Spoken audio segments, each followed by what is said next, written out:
சிறகென விரித்தாள் பூந்தனை எங்கே சூரிய நிலவாய் ஆனது அங்கே என் மனம் என்று போனது எங்கே மன்மதனே உன்றது எங்கே வண்ணத்தை தொட்டால் சந்தன பொட்டும் வெட்கத்தை தொட்டால் குங்குமம் கொட்டும் புன்னகை பட்டால் மல்லிகை கொட்டும் பார்த்தால் பருவம் மூச்சு கொட்டும் காணல் மோசைகள் கம்பனை தேடும் அம்மம்மா பிக்காசோவின் ஓவியம் ஒன்று விக்டோவானின் சிம்பனி ஒன்று பெண்ணாய் மாறியதோ அந்த புறத்து மகராணி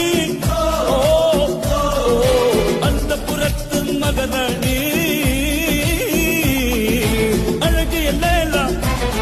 அவள் இவளது ஸ்டைலா சந்தன மேலா இவள் மன்மத புயலா அடடா பூ